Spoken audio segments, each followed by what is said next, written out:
Trump's book right now? Any position you have on that? She says the president is a narcissist. She's a clinical psychologist. And any response to her book coming out? Well, he's not her patient. He's her uncle. And I know firsthand the way the president feels about his late brother, Fred Trump Jr., Ms. Trump's father. And he has been very public about his commitment to ending drug abuse in our nation because of the way he witnessed his own brother's struggles with alcoholism.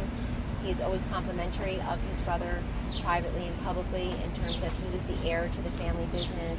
He was so handsome, such a force of nature, a great guy, so smart, and that the president has been very clear in private and public settings. I've seen him go like this to kids actually in a room privately, that you don't touch alcohol, drugs, tobacco. He's never had any of that because he says he saw what it did to his brother, whom he loved very much. As for books generally, obviously they're not fact-checked, nobody's under oath. I know there's always this rush to slap credibility on whoever's getting the president that day. Your job is to get the story, not get the president. So thank you for doing that. And I think family matters are family matters. And just because she's a psychologist, I know that your networks and print outlets like to cover any number of people who aren't medically trained in their medical diagnoses of the president. I'm sure that's not very facts first.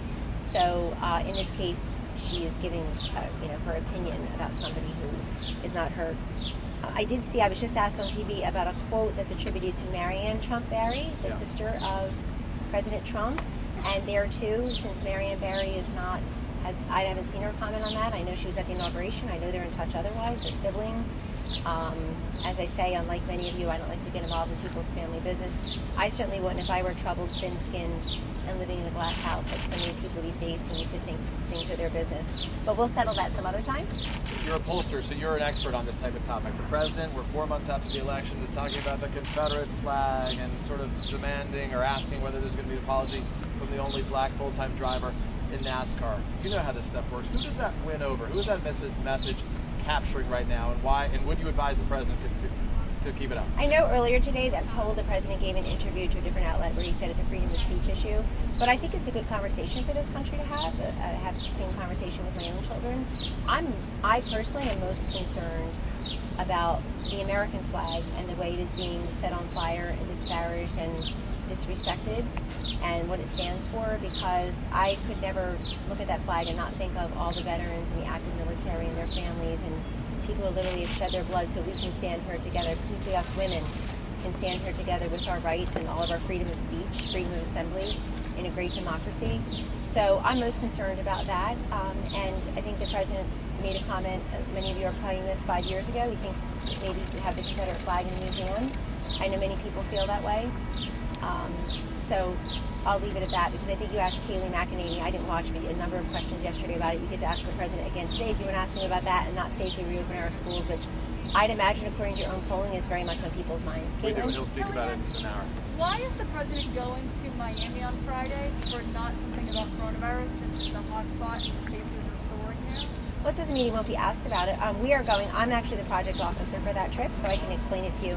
We're visiting Southcom because from April 1st, in the briefing room, and the President and the Secretary of Defense and Ambassador O'Brien and the Commandant of the Coast Guard and others announced that they would be, Operation Surge would put the most assets ever seen for one type of counter-narcotics operation in the Western Hemisphere. Since that time, Caitlin, in just about 100 days' time, we've seen record number of seizures. So Southcom puts out press releases every week. I'm sure you're covering them. I may have missed it, but showing all the seizures they have each week of how many drugs they've been able to see. So we want to talk about that, celebrate that as a nation, because it's a big deal.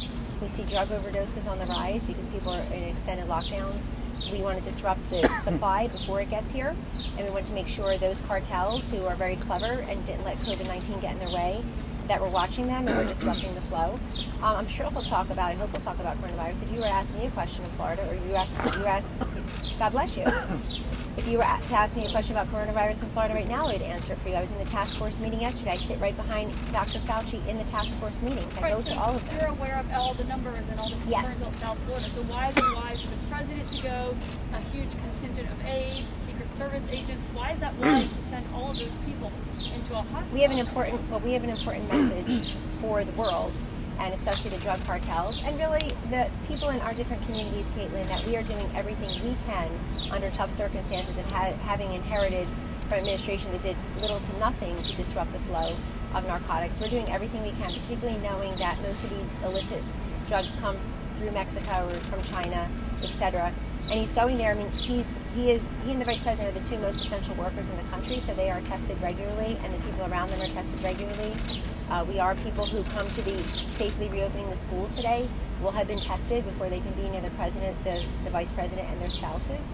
So we're in a little bit of a bubble down at Southcom, and we can't just stop. Just like the country can't stop what it's doing, we can't stop what we're doing. It's got to run a nation. And right, but it's a hot spot. It's literally raging with coronavirus. Could he do it by teleconference? Was that considered? Was there any other alternate to do it, to going to Florida with that many people, given what happened in Tulsa and what's happened elsewhere with members of his Philadelphia is a hot spot for lots of things. Did you think that it was worth Joe Biden, who is probably an at-risk patient? Looks like to me, but since we're talking about non-medical people giving diagnoses, let me put mine in. Did you worry about his safety, or what if he got his spittle? What if his spittle? What if Biden's spittle had gone beyond the teleprompters and everybody there was at risk? They're not being tested. He said he hasn't had a COVID test, so we at least know the rest of us are not infected. We'll share that with our teams that cover him. He said I'm worried about them. I'm worried about them because while they're throwing softball questions at Joe Biden, they don't know if they're getting infected. He said he's been tested for cognitive function, amen, but not for COVID. But Secret Service agents going. So we already saw several tests positive after Oklahoma, several tested positive before the Vice President. But I've been told how that happened, so I'm not going to reveal that. Do you think the President would go, Kellyanne, if he didn't have a fundraiser in Miami? Yes, we were always going. This is my event, meaning when I say my event, I'm the project officer because I deal with the drug crisis here at the White House. And I put in a scheduling proposal for Southcom probably before we did Operation Surge. For a while I wanted to show. I think originally I said, hey, maybe when you're down at Mar-a-Lago, we'll go to Miami or one of our trips. And so I don't do the schedule. I work on policy here. So when that's ready, we do it. But you're just going to keep arguing about where the president should go and what he should do. He's got an event here at the White House today, and none of you are asking me a question about it, which I guarantee you, if you looked at your own polling, people are very concerned about kids getting back to school. That's a central nervous system for our nation, our nation's economy. Our parents need certainty. The kids need structure and safety. We saw the digital divide laid bare for these last couple months of the school year, where so many kids in this country could not access distance learning in a fair and equitable way. They could not competently and confidently learn and finish their school years the way they deserve to. So let's all come together on that in a very nonpartisan fashion to figure out how we can get these kids back in school safely, in daycare centers. He finally did something right. Bill de Blasio said he's going to open up the daycare centers tomorrow. Kellyanne, as a pollster, do you see the direction of the Trump campaign focusing on cultural issues versus the economy or COVID-19 as a problem for the Trump administration? Well, you're asking two different things there. I'm not on the campaign. I was on the campaign in 2016 when we won, and thought it was appropriate to give interviews to media and pose in magazines after we won, not before. So you can take that one. Secondly, this election, this re-election, will be about the president's progress report. So they should be talking about the progress that was made on the pandemic, meaning we surged supplies. Every death is tragic.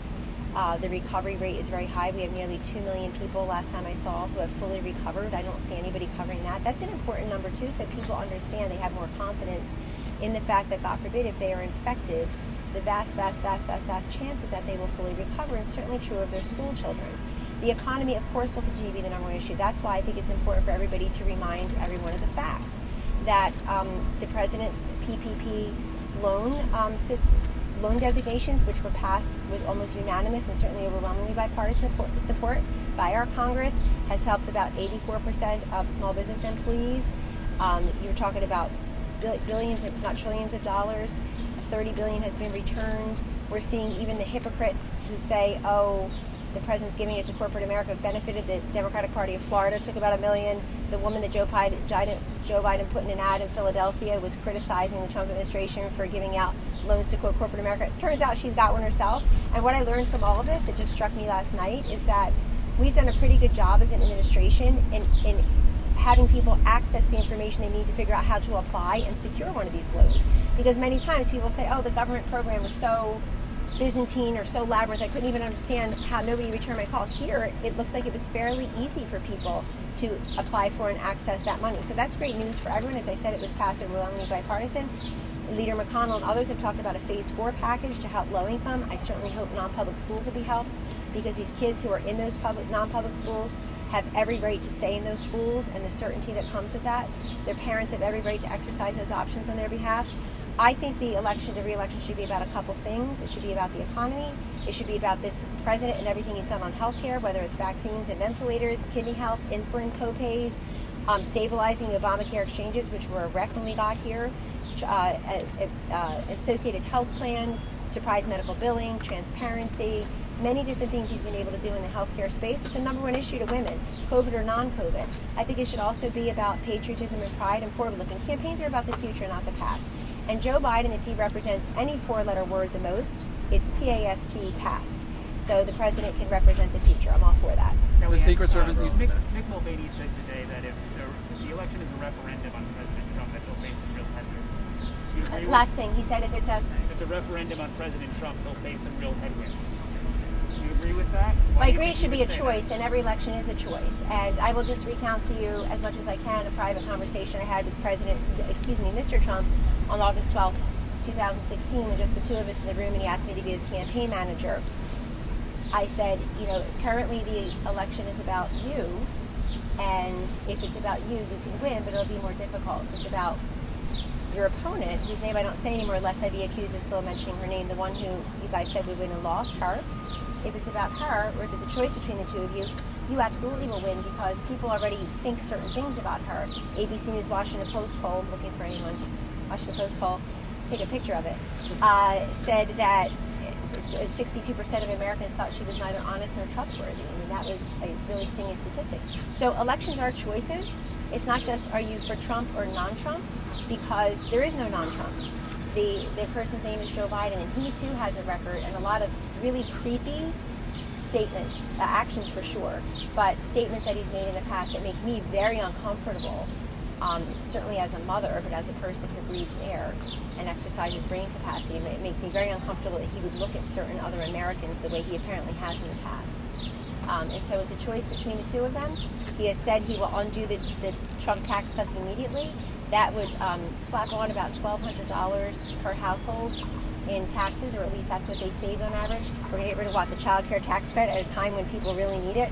You raise taxes on corporate America and businesses again, you're going to affect the entire economy, because this president reduced the corporate tax rate from 35% highest in the developed world to 21%, which is below the 23% average. And look what happened. Millions and millions of Americans got bonuses and or raises, many more jobs created. Even during this pandemic recovery, the economic recovery, we've created, 7.5 million jobs in 2 months. May and June were both blockbuster monster jobs reports. So that will all get undone under Joe Biden, who should also be asked to explain what the heck happened with Biden's false promise. You can keep your plan, keep your doctor, quote, everybody will have health insurance. That is a big, fat lie, and one that matters to people.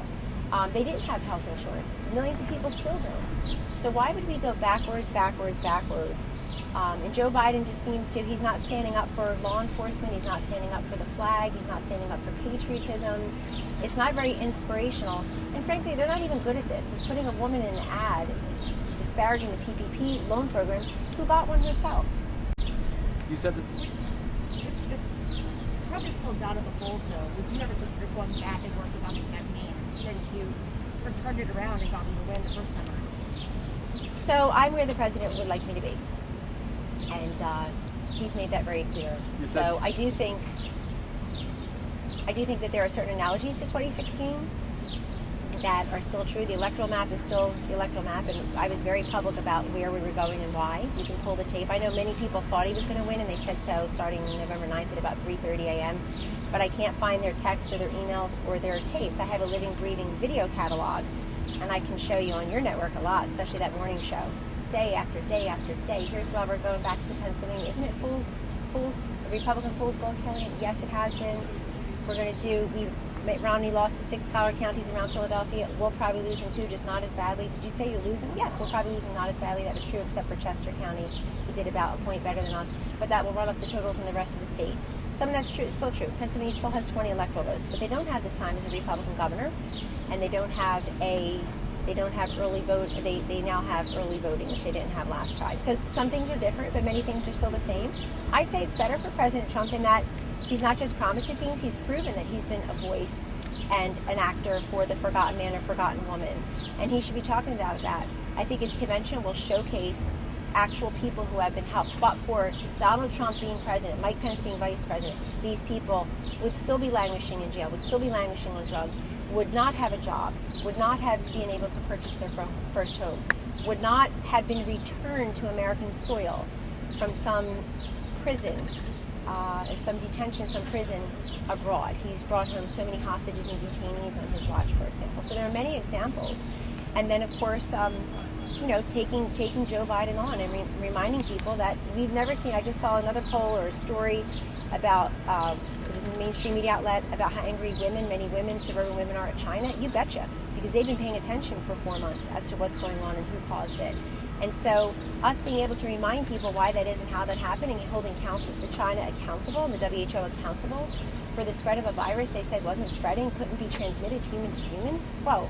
And wasn't serious while they were locking down their own country, locking down Wuhan. You've been making that point for quite a while now, and yet the president is still behind Joe Biden in the polls, and some national polls by double digits. Yeah, the national polls don't mean as much to me. I think they're great for trends. Yeah. So let me just tell you, and as a pollster, I will tell you, when I became campaign manager, we never did a single national poll, ever, because it would have been a colossal waste of money that we didn't have. We did a ton of statewide polls, because you don't win or lose the election based on national polls, and you don't win or the popular vote, and you don't win or lose based on electability, which is a fiction.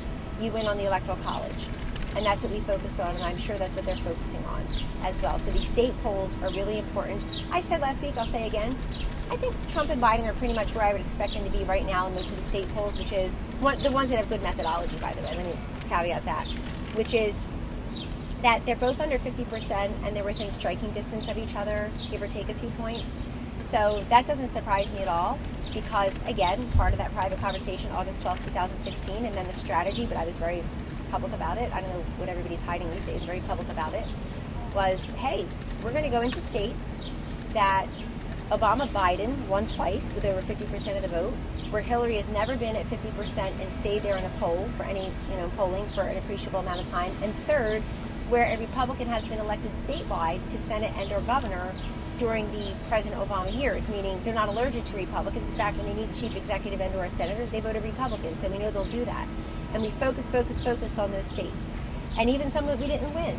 We focused on New Hampshire and Colorado and New Mexico and Nevada, but we sure the heck focused on Wisconsin, Pennsylvania, Michigan, Iowa, Ohio, North Carolina, Florida, Pennsylvania. So I don't think it's a big mystery how to win. Maybe some of the other stuff's a mystery, but I don't think it's a big mystery how to win. And I think most of the campaign is still ahead of us. I would remind you, at this point in 2016, it was the day after Jim Comey's press conference that he shouldn't have had press avail, making an announcement that Rod Rosenstein and Loretta Lynch and others clearly felt was none of his business to talk about the Department of Justice not charging Hillary Clinton for her email scandalabra.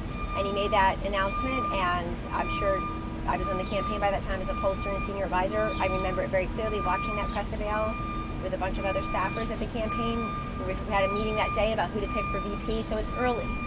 It's early. There will be debates, and we'll continue to. And I just think, for me, for COVID-19, we're always battling a dual medical and financial crises, and we're watching both and trying to help people do both. With these extended lockdowns, I just had a call with my opioid cabinet. It is downright saddening what's happened in these extended lockdowns. We had drug overdoses up 18% in April, I think it was, no, March, but by May it was 42%. So the longer people go, economically desperate, socially isolated, alone with their drugs, it's very, very hard for many people to do that. And I don't blame them. We have to help them. So thank you. We'll see you at 3 o'clock. Sorry? Really quickly on today's event. Some Yay. teachers and the head of the National Education Association testified on the Hill today that they're worried about overcrowding in classrooms and the spread of the virus through overcrowding. What do you say to those? Well, I didn't see a testimony. I know that they always endorse, I think they've already endorsed Joe Biden. That's fine. They can do that, even though he's not for kids, for sure, because he's against school choice and charter schools and opportunity scholarships, and the current legislation making its way through the Congress, which should have unanimous support, called education freedom scholarships. That aside, he'll have to explain that. I'm sure you'll ask Biden that. That aside, I think the way you safely distance kids is an issue. I've been working with the task force as the CDC is coming up with safely reopening schools. I've actually talked to principals and superintendents myself just to get an idea what different districts are doing. I know in some cases that they are saying maybe kids will have to eat lunch at their desk, so no cafeteria services, maybe no buses, which is another whole, I know, issue for many people. No parents allowed in the schools since you're older and more at risk. No more cupcake parties, no more reading to the kids. So things will feel differently, maybe no field trips.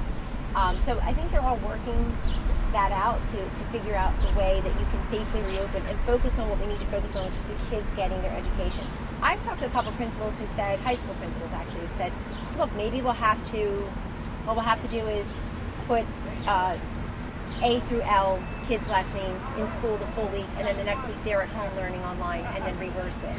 So how that impacts the parents who have to go to work every week, we'll have to see. But I'm very happy to see a lot of these education groups, UNICEF itself, saying, please get these kids back in school. It's important, because those are important voices also. And on this, we really should have nonpartisan agreement. Look, not every state and every school district is created equally. I'm in there when Dr. Burke's in the task force meetings, including yesterday, are showing us that 55% of new cases are in 4 states, and not everywhere in the states. So you've got a big surge in some metro areas where bars were open, and you've got a place 500 miles from there in the same state that has very few cases. So those districts, I think, will have to decide for themselves also, and obviously the governor. So, but thank you for that, and I think it's a very important event this afternoon. Can I follow on that? Do you think that Florida's plan is too aggressive for opening their schools? Pardon me? Do you think that the plan that the governor rolled out in Florida is too aggressive? I'm not familiar enough with it to say. I don't know that. In that same vein, you had Chuck Grassley and Mara Alexander say that they're skipping the convention. Do you expect more of those sorts of decisions as the convention gets Well, they may, but closer? let's. I'm sorry, Carol. Let's note why they're skipping the convention. They're skipping the convention because Chuck Grassley is 80 years old. It looks healthy to me. I know he goes to bed at 9 o'clock every night famously. I'm jealous, but I guess that's the secret. It's a part of his health portfolio, but he knows he's an at-risk individual just by his age and traveling. So I assume that's what he means. You can ask him. I have the utmost respect for Chairman Grassley. Yeah, that makes sense to me, but that's not school children. That's their grandparents or great-grandparents. So we really have to not do this one-size-fits-all. And I will tell you that I said in the task force meeting, whenever it was at HHS, maybe 11 days ago or so, I said there, what I've said publicly since, which is, hey, do we want to open up bars now? We want to open up schools in a month or 2 from now. I know, let's open up schools in a month or 2 from now. And I think many people would agree with that if opening the bars has helped slow down reopening of some of those more essential institutions like schools. I think that's incredibly important. I mean, my kids are lucky, they get to be online and learning, but not every kid has that privilege. My question was more whether you think that more Republicans will say they're not going to the convention out of concerns about coronavirus. Probably, and I'll tell you why. I think if I obviously aren't at the campaign or in charge of the rallies, but it was very clear that in Tulsa, many people who support President Trump will crawl across broken glass for him, are going to vote for him, are going to get other people to vote for him, or all maggot out all the time. Walter Schaub, calm down. That they don't want to go to a rally. They're afraid because for them it's high risk, low reward, meaning they don't need to go to a rally to know that they support the president. So it's many of his supporters that you're not going to see anymore. Many of his supporters are not going to go to rallies. Maybe if they're outdoor, sure. But also, people have come this far. They've followed the rules. They've stayed inside. And today, I mean really at-risk people. I should make very clear. At-risk people, our elderly population, people with underlying conditions. If you live in a long-term facility or nursing home, if you lived in a prison, if you've been in some housing situations which are more dense, then if you've been in certain hotspots, if you've been at a bar or a restaurant that ended up having infections, etc., then you're at greater risk. And I think those people will make decisions for themselves. I think the question for Chairman Grassley is, do you support the renomination or re-election of President Trump? because I know, believe me, a lot of Republicans didn't go to his convention in 2016, and they're the first person saying, can he retweet this? Can I come to the White House? Can I get a round of golf? Can I get an appointment in the administration? So there are all different reasons why people don't go to conventions. I think this one will be health focused for most of those people, and they have every right to feel that way, and we respect that. That has nothing to do with their support of the president and his agenda. Thank you, Why guys. the agents get sick? You said agents got sick for a reason?